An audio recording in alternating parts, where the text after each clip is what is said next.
Episode of ডাকআউট discussion. আজকে আমরা আবার ফিরে এসেছি নতুন একটা এপিসোডের সাথে। আর আজ আমাদের সাথে রয়েছে আপনাদের সবার প্রিয় উদিত দা, যিনি হলেন রিদমাজারা মোহনবাগান ফেসবুক পেজের অ্যাডমিন। তো চলুন শুরু করা যাক আজকের এই এপিসোডটা।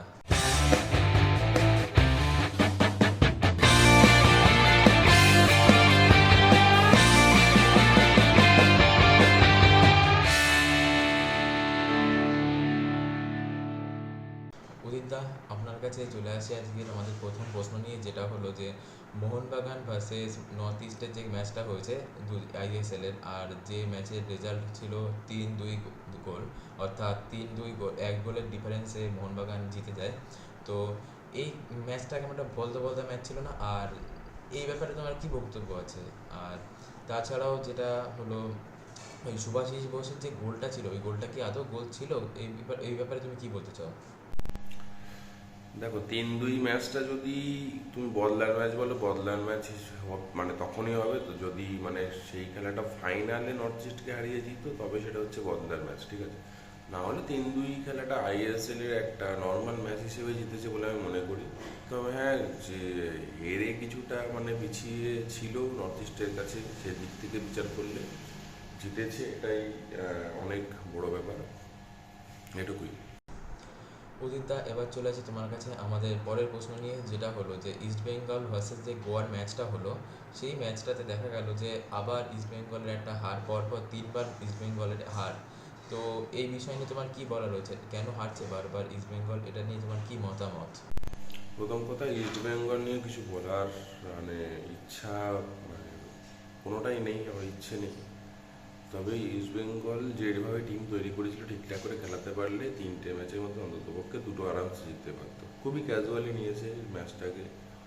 আর বোরা হেরেরা একজন এক্স ইস্ট বেঙ্গলের হিসেবে যথেষ্ট ভালো খেলেছে। তবে ইস্ট বেঙ্গলে এখন অনেক ম্যাচ বাকি, চেষ্টা করলে আস্তে আস্তে হয়তো ফর্মে ফিরে আসতে পারে। তবে ভেবেছিলাম হয়তো এবারে ইস্ট বেঙ্গল, ভেবেছিলাম না, সবাই ভেবেছিল যে ইস্ট বেঙ্গল টিমটা ভালো, এবারে কিছুটা হয়তো আশানুরূপ ফল করবে। কিন্তু প্রথম থেকেই ওদের যে অবস্থা, মানে ইস্ট বেঙ্গল আইএসএল এর রেলিগেশন থাকলে এতদিন ইস্ট বেঙ্গল আইএসএল এর উদিতদা, এবার চলে আসি আমাদের পরের প্রশ্ন নিয়ে, যেটা হলো কিনা মোহামেডানের যে এই জয়টা হলো। তো বহুদিন পরে আমরা মোহামেডানের একটা ম্যাচ দেখতে পেলাম, এবং সেই ম্যাচেও আমরা মোহামেডানের জয়টাই দেখতে পেলাম। তো এই বিষয় নিয়ে তোমার কি বলার রয়েছে, যে মোহামেডান একটা কামব্যাক করছে? অবশ্যই বাংলা ফুটবলের জন্য একটা ভালো খবর, সেটা হচ্ছে মোহামেডান তার অ্যাওয়ে ম্যাচে জয় পেয়েছে। এরকমভাবে মোহামেডান এগিয়ে যাক। মোহামেডানের সাইনিংগুলো খুব ভালো হয়েছে, তবে একটা পেনাল্টি বাইরের মান না মারলে ফল আর একটু হয়তো বাড়তো, 2-0 হয়তো জিততে পারতো খেলাটা। তবে প্রথম যে গোলটা করছে সেটা কিন্তু সম্পূর্ণ মানে চেন্নাইন এফসি ডিফেন্ডার এবং গোলকিপারের ভুল বোঝাপড়ার জন্য।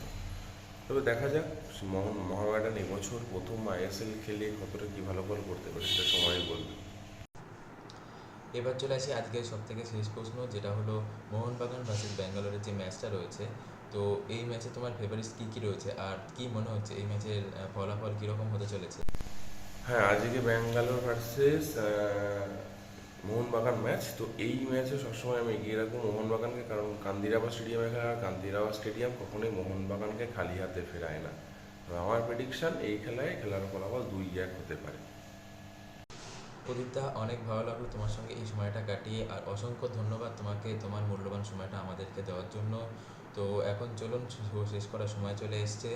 তো লাইক করবেন, শেয়ার করবেন এবং সাবস্ক্রাইব করতে ভুলবেন না আমাদের এই চ্যানেল ডাকআউট ডিসকাশনকে। আর অবশ্যই আমাদের উদিতদার যে ফেসবুক পেজ আছে রিদমাজারা মোহনবাগান, সেই ফেসবুক পেজটিকেও লাইক করতে ভুলবেন না।